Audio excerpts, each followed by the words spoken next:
할렐루야. 우리 전주연생교회 금요성령집회에 오신 여러분들을 환영하고 축복합니다. 이 시간 우리 찬양하실 때 주님께 정말로 진정한 마음으로, 진정한 예배자의 마음으로 이 시간 주님께 찬양과 또 경배를 주님께 올려드리기를 원합니다. 잠깐 기도하고 주님께 찬양하겠습니다. 사랑이 풍성하신 하나님 아버지 감사합니다. 오늘도 예배할 수 있는 자리를 허락하시고 또 기도할 수 있는 자리를 허락하신 거 너무나 감사합니다. 주님, 이 시간 주님께 찬양으로 영광 올려드릴 때 주님 이 시간 성령으로 인도하여 주셔서 우리가 주님의 그 말씀과 주님의 그 은혜를 맛볼 수 있는 이 자리가 될 수 있도록 하나님 역사하여 주시옵소서. 감사를 드리며 예수님 이름으로 기도합니다. 우리 함께 찬양으로 경배합시다.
변함없으시고 신실하신 주님 찬양합니다. 할렐루야. 아멘.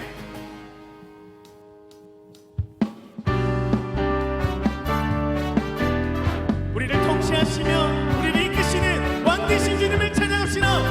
찬양하세 찬양하세 찬양하세 왕께 손을 높여 찬양 드리세 찬양하세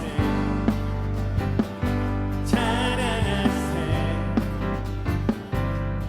왕께 손을 높여 찬양 드리세 찬양받기에 합당하신 주님 언제나 동일하신 그 무릎 꿇고서 주 이름 외치세 예수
살아요. 불행이나요 행함도 내 뜻대로 못해요. 많이 가고 가도 끝이 없고 원해요. 주님 예수 팔레미사 내 손 잡아주소서. 내일은 난 몰라요. 장래일도 몰라요. 아버지여 날 붙드사 평탄한 길 주옵소서. 좁은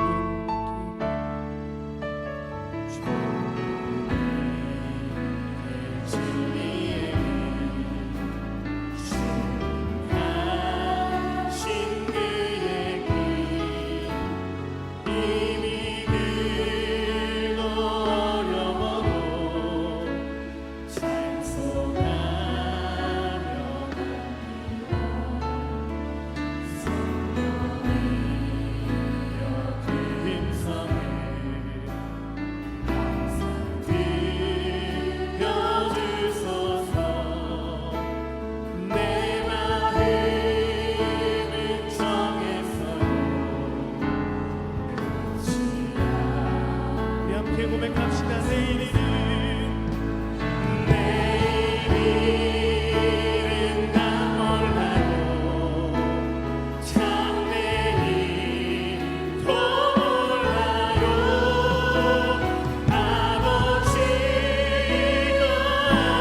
아버지요 주신 손. 우리 시간 전심으로 한 번 더 고백합니다. 내일은 난 몰라요.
기도하며 나아갑시다. 주님, 이 시간 주님의 그 못 박힌 손바닥으로 우리를 어루만져 주셔서 이 예배 가운데 우리가 그 성령을 체험하며 은혜를 체험할 수 있도록 하나님 역사에 주시옵소서. 이 시간 우리가 주님 앞에 문을 열며 말씀을 사모하며 나아가길 원합니다. 주님, 우리의 마음과 우리의 모든 것들을 주관하여 달라고 우리 시간 함께 주님의 이름 한번 부르면서 기도합니다. 주여,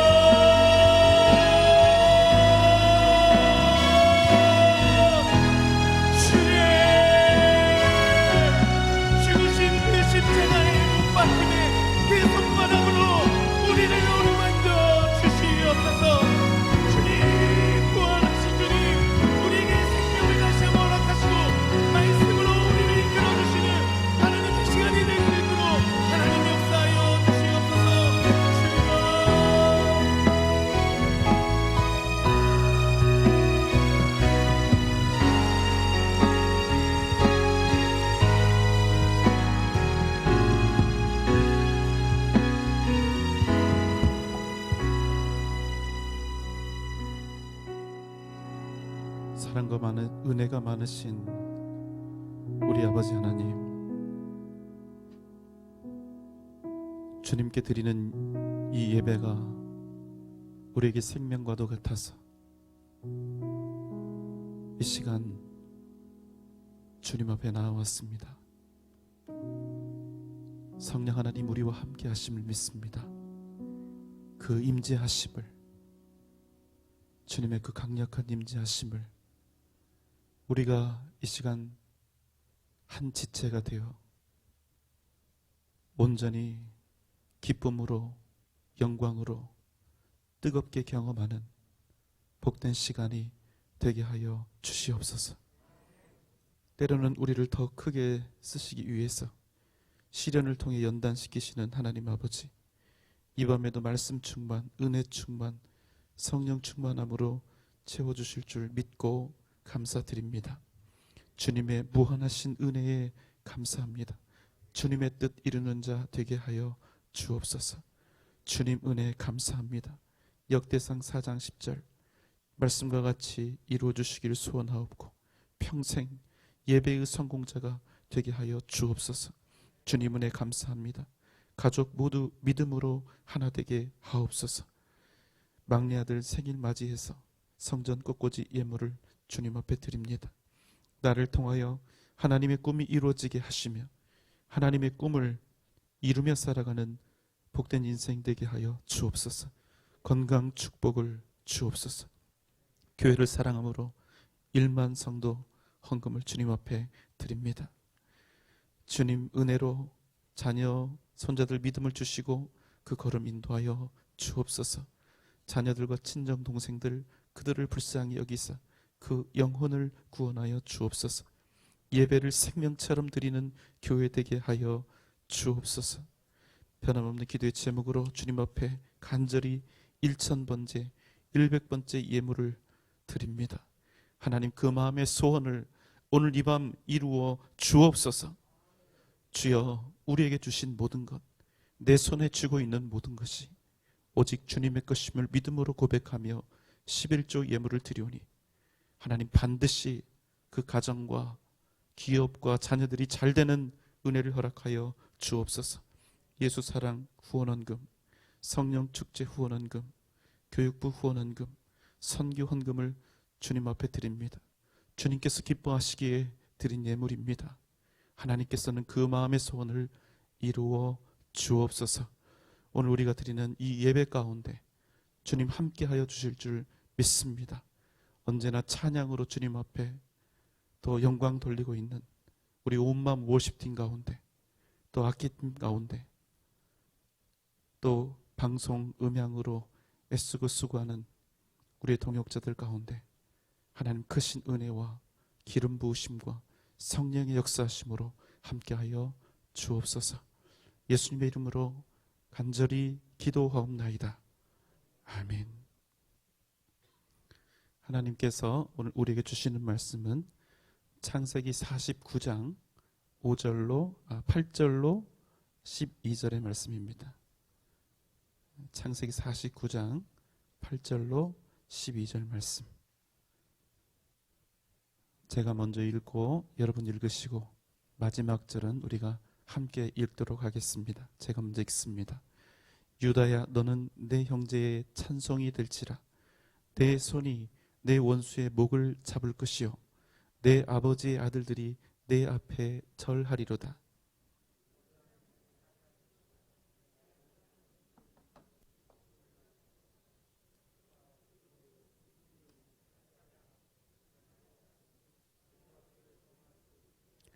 규가 유다를 떠나지 아니하며 통치자의 지팡이가 그 발 사이에서 떠나지 아니하기를 실로가 오시기까지 이르리니 그에게 모든 백성이 복종하리로다.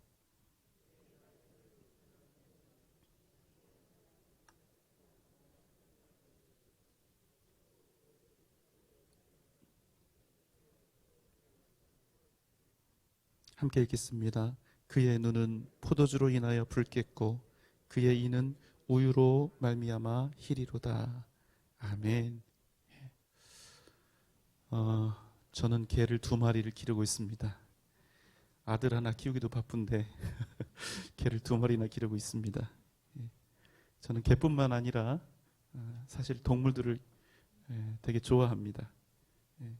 특별히 이렇게 동물을 기르다 보면요, 새끼 때가 제일 예쁩니다. 사람도 그렇지만 새끼 때는 정말로 모든 동물이 다 예쁜 것 같아요. 제가 중학교 때 저하고 친한 친구가 쥐집을 탈탈 털어서 쥐새끼들을 10마리를 이렇게 잡아가지고 왔는데 그걸 하루 종일 가지고 놀면서 얼마나 즐거웠는지 모릅니다.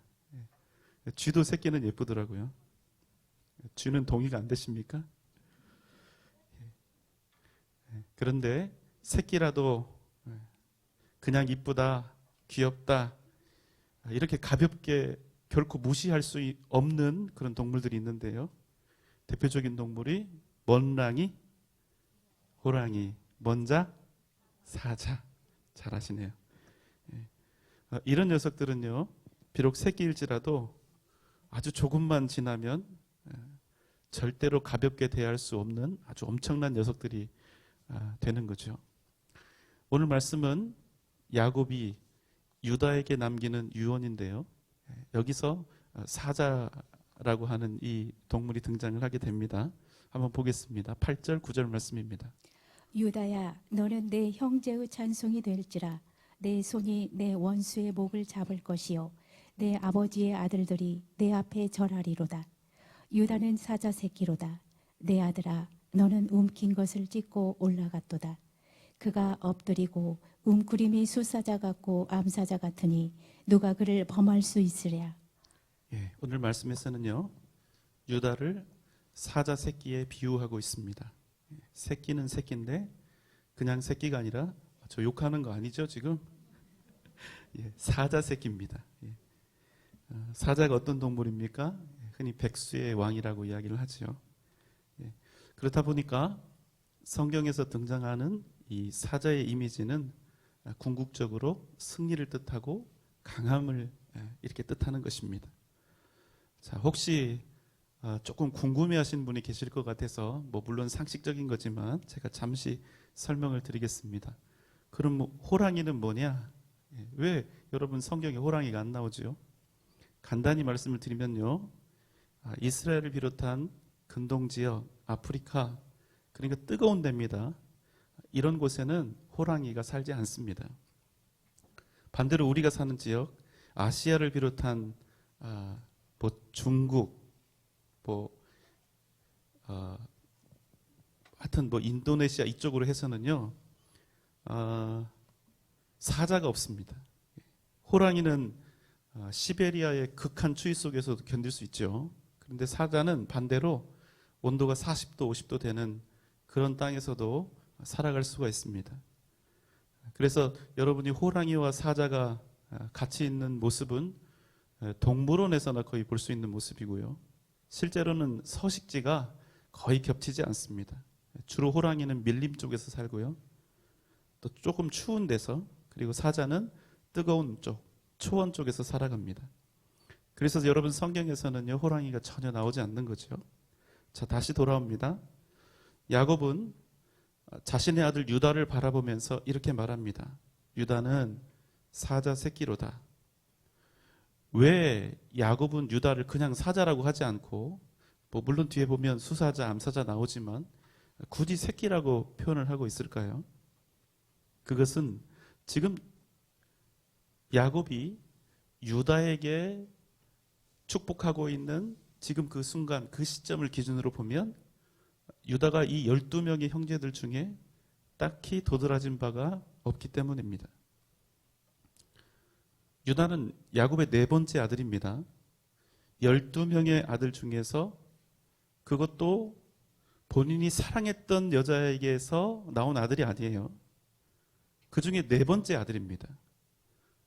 그러니까 중간에 아이들이 껴있으면 어떻습니까? 앞과 뒤는 좀 신경을 써도 중간은 어떻게 되죠? 그냥 막 넘어가는 거예요. 어떻게 크는지도 잘 모르는 겁니다. 어떻게 보면 그냥 쉽게 지나쳐가고 스쳐갈 수 있는 그럴 법한 서열에 지금 유다가 있는 겁니다. 게다가 여러분, 유다의 일생은요, 그리 썩 아름다운 것들로만, 그런 시간들로만 채워진 게 아니죠.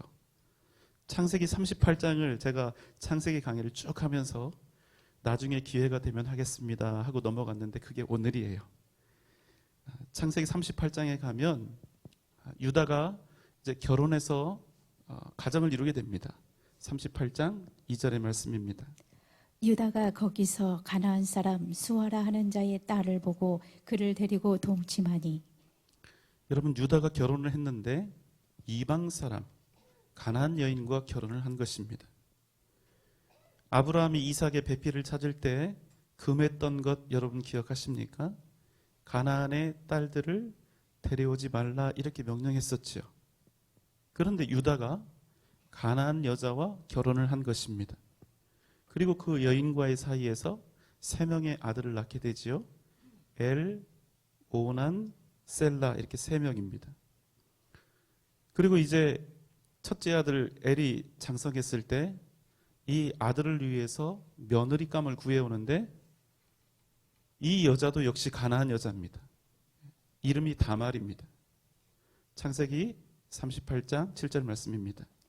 유다가 장자 엘이 여호와가 보시기에 악함으로 여호와께서 그를 죽이신지라. 네, 하나님께서 보시기에 이 장자 엘이 너무나 악하니까 하나님께서 참고 두고 보시다가 그를 죽이신 것입니다.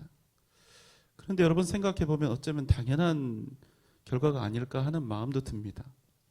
언약의 백성인 유다가 자신의 아내도 아들에게 구해준 며느리도 가나안 이방 여인이었으니까 그 사람들이 하나님의 뜻대로 자식을 기르고 남편을 이끌어 갈 수 있었겠습니까? 그래서 이제 첫째 아들이 죽은 거예요. 그래서 이제 유다가 둘째 아들 오난에게 말합니다. 8절의 말씀입니다. 유다가 오난에게 이르되 내 형수에게로 들어가서 남편의 아우된 본보를 행하여 내 형을 위하여 씨가 있게 하라. 예, 둘째 아들에게 이렇게 명령을 합니다. 네가 형수에게 들어가서 아이를 낳게 하고 그 아이로 하여금 형의 대를 이어가게 하라. 여러분, 이게 말이 됩니까? 안 됩니까? 안 되죠. 예, 요즘 말로 하면 죄송합니다. 개족본 거예요. 예, 그런데 여러분, 이게 당시에는요 보편화된 문화였습니다. 이것을 형사 취수제 혹은 계대 결혼법이라고 이야기를 합니다.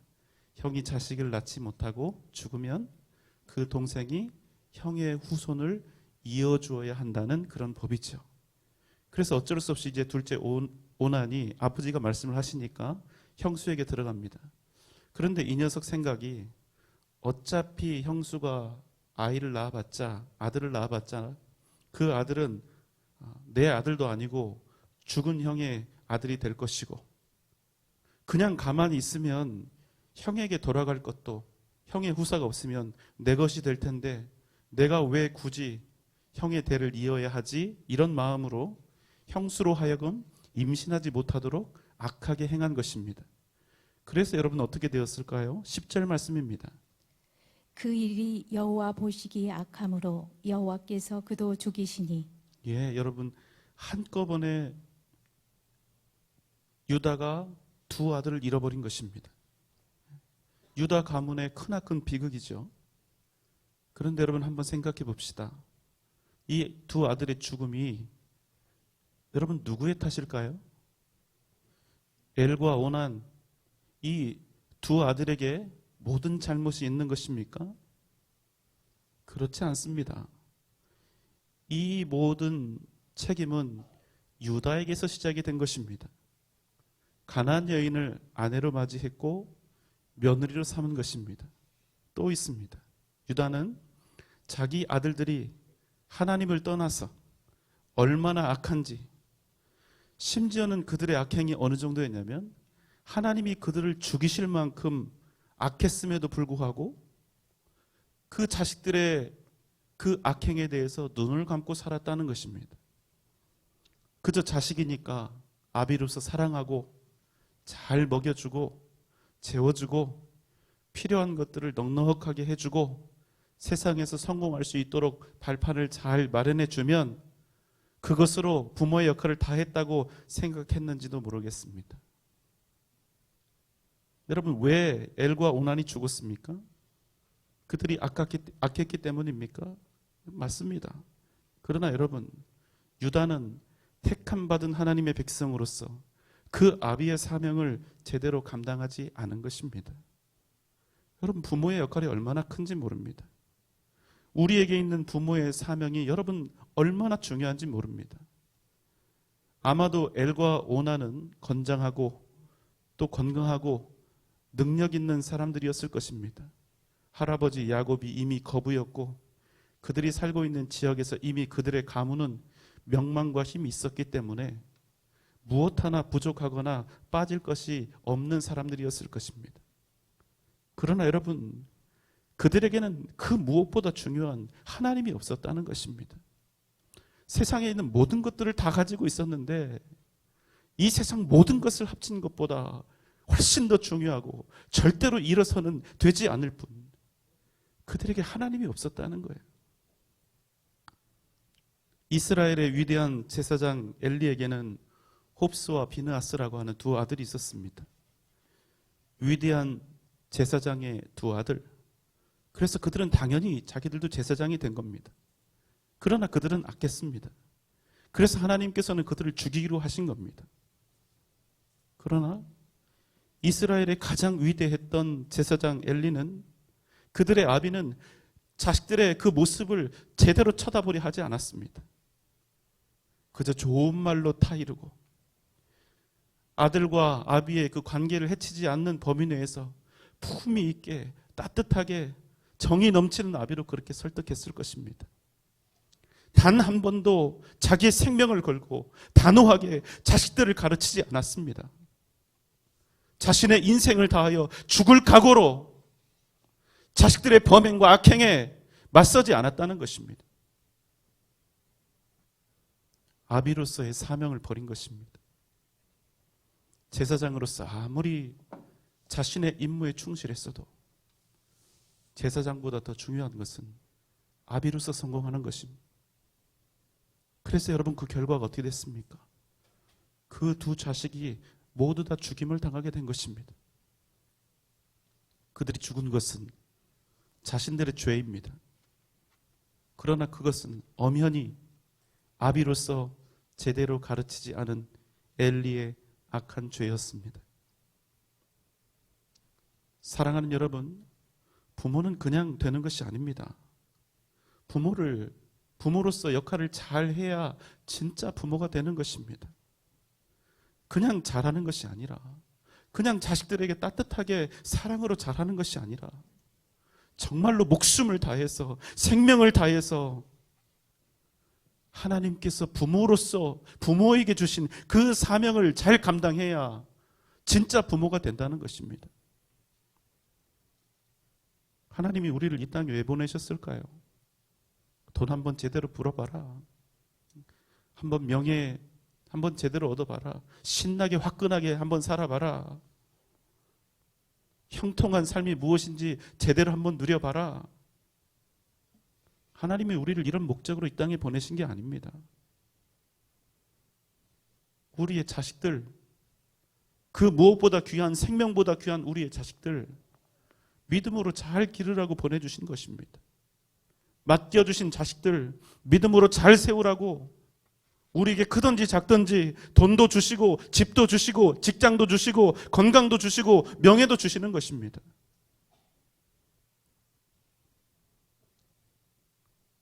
이 목적을 이루면 안 되죠. 자, 이제 세 아들 중에 두 아들이 비명 행사했습니다. 이제 셋째 아들 셀라만 남은 것입니다. 그런데 유다의 마음에 두려움이 생긴 거예요. 그 아들까지 잃어버릴까 봐 무서운 것입니다. 그래서 어떻게 합니까? 11절 말씀입니다. 유다가 그의 며느리 다말에게 이르되 수절하고 내 아버지 집에 있어 내 아들 셀라가 장성하기를 기다리라 하니 셀라도 그 형들같이 죽을까 염려함이라. 다말이 가서 그의 아버지 집에 있으니라.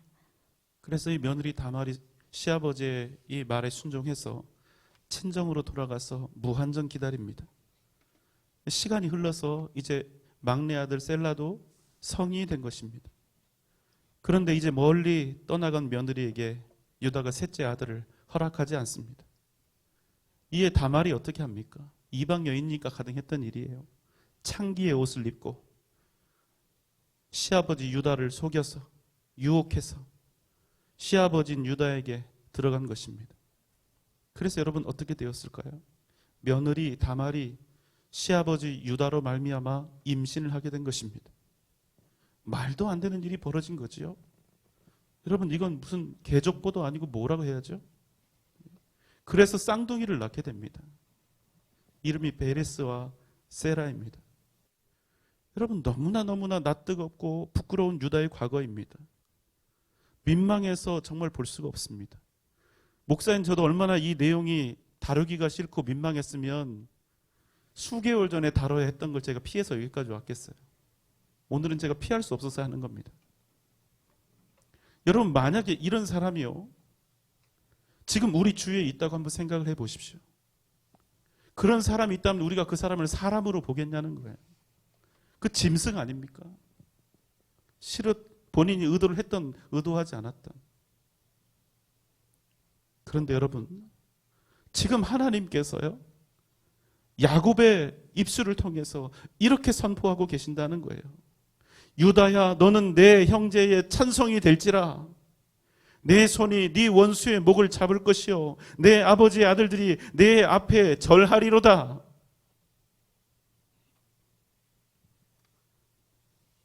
여러분 유다가 이 축복 선언 앞에서 무작정 기분이 좋았을까요? 아니요.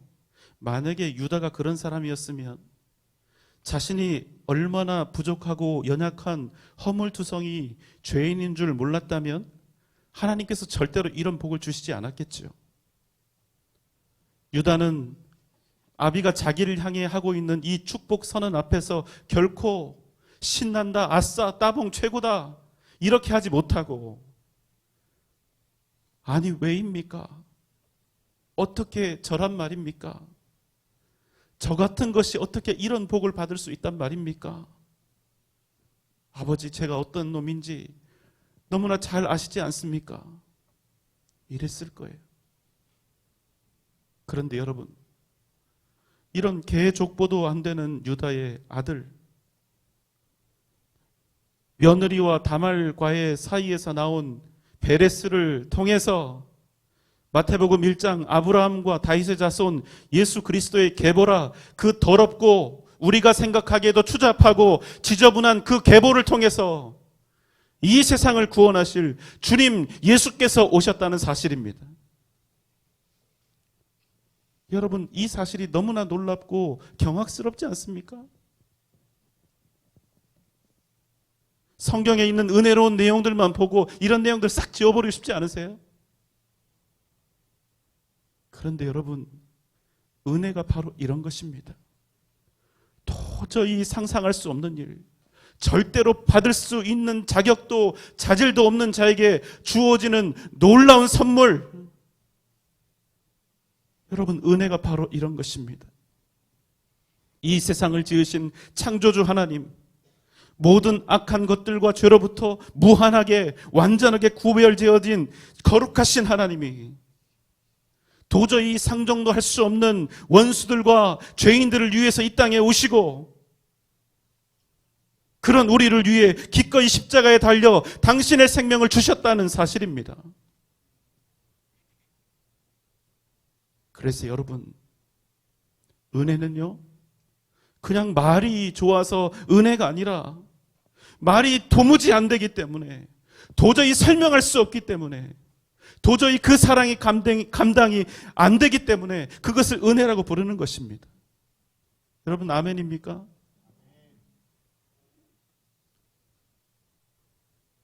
객관적으로 지금 야곱이 유다를 축복하고 있는 지금 이 순간 아무런 볼품이 없습니다. 유다는 어쩌면 족보에서 지워버리고 싶은 이름일지 몰라요.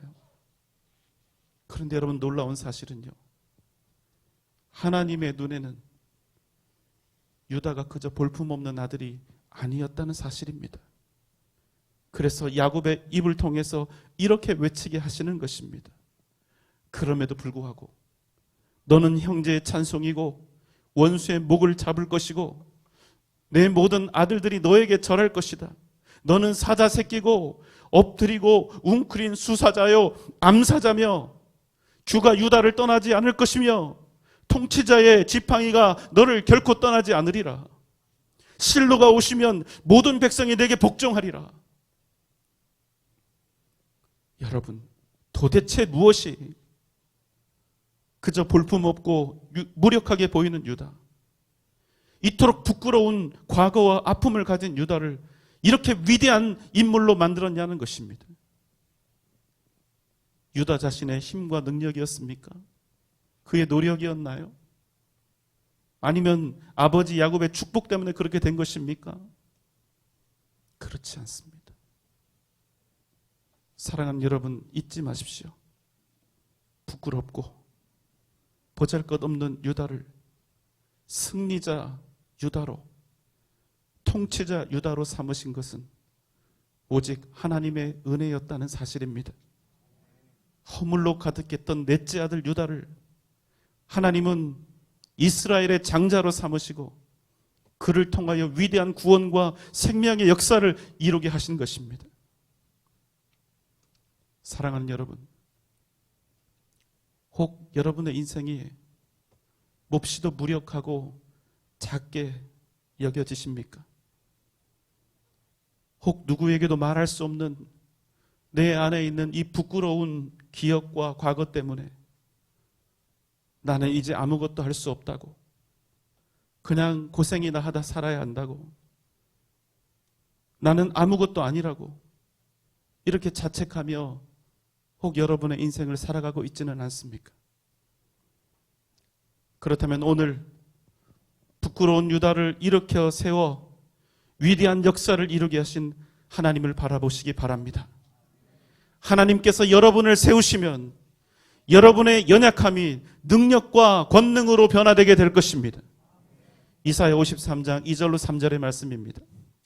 그는 주 앞에서 자라나기를 연한 순 같고 마른 땅에서 나온 뿌리 같아서 고운 모양도 없고 풍채도 없은즉 우리가 보기에 흠모할 만한 아름다운 것이 없도다.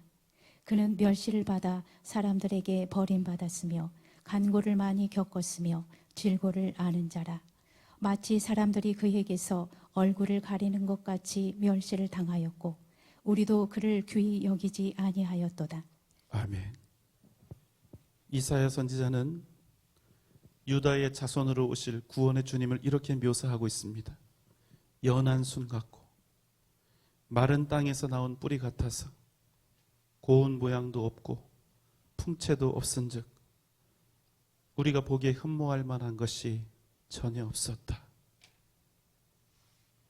그러나 고난과 핍박을 당하고 온갖 모욕으로 상처받았던 그분, 끝내 십자가에 달려 제물이 되어 죽으신 그분, 너무나 작고 연약하게만 보였던 그분이 우리에게 행하신 일이 무엇입니까?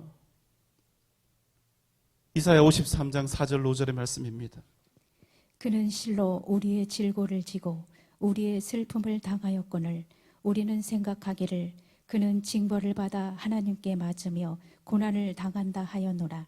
그가 찔림은 우리의 허물 때문이요 그가 상함은 우리의 죄악 때문이라. 그가 징계를 받음으로 우리는 평화를 누리고 그가 채찍에 맞음으로 우리는 나음을 받았도다. 여러분, 너무나 연약하고 무력하게 초라한 모습으로 십자가에 달려 죽으셨던 그분,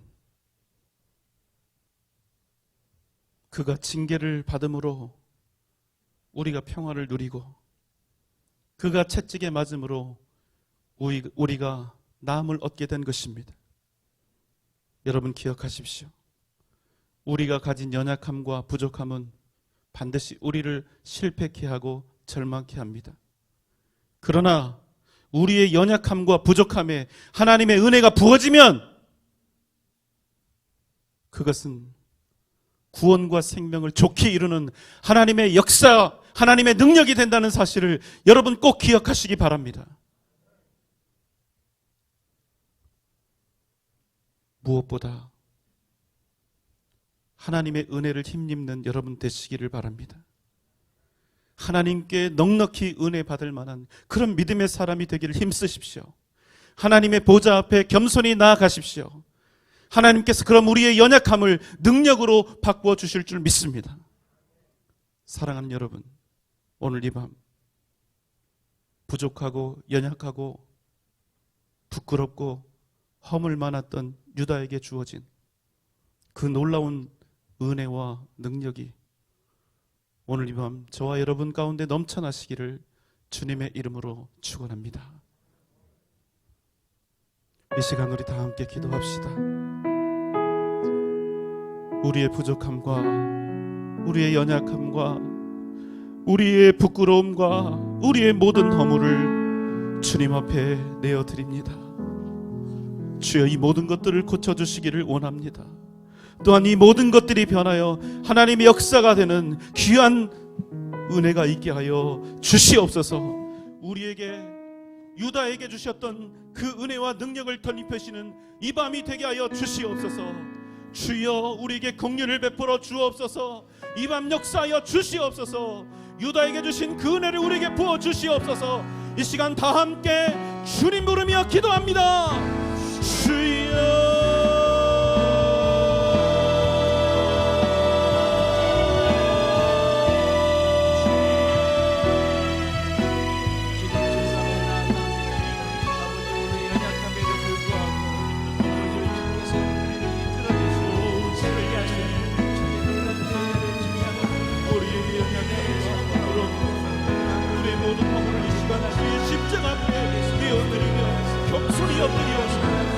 주의 이 시간 우리와 함께하여 주시고 우리를 불쌍히 여겨주시기를 원합니다. 우리를 긍휼히 여겨주시기를 원합니다. 주의 권능의 손으로, 주의 능력의 손으로 아버지 하나님 우리를 일어서게 하여 주시고 우리를 회복시켜 주시기를 원합니다. 주의 십자가, 주의 보혈의 능력으로 복음의 역사가 나타나게 해 주옵소서.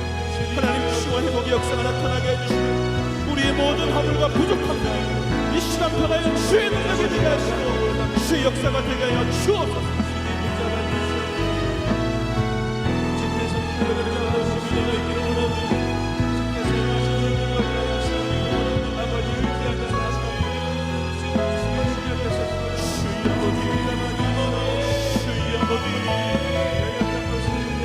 살아계신 주님의 능력에 이 시간 우리를 붙잡아 일으켜 주시기를 원하옵나이다. 권능의 손으로 함께하여 주옵소서.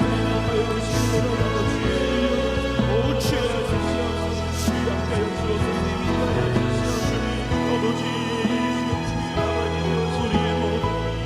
아버지, 우리의 모든 부족함과 연약함 주의 능력으로 성령 하나님 함께하여 주시기를 오 주님, 하나님 주의 역사를 이루게 하여 주옵소서. 주님, 우리의 부족함과 연약함 위에 주의 은혜를 부어 주옵소서. 주의 능력을 부어 주옵소서. 하나님, 그래서 구원과 승리의 역사를 아버지 주의 능력이 대가해 주시기를 원하옵나이다. 주님 주님의 손으로 함께하여 주옵소서. 주여 주님 주님 역사하여 주옵소서. 주님 함께하여 주옵소서. 아버지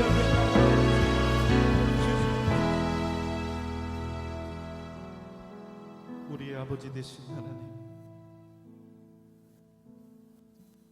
이 시간 유다에게 주셨던 그 은혜를 원합니다. 온갖 죄악과 연약함과 부족함과 부끄러움으로 가득 차 있는 우리의 인생이라 할지라도, 그래서 반드시 실패하고 넘어지고 무너져버릴 우리의 비참한 삶이라 할지라도, 우리 가운데 하나님의 은혜가 임하시면 우리의 부족함과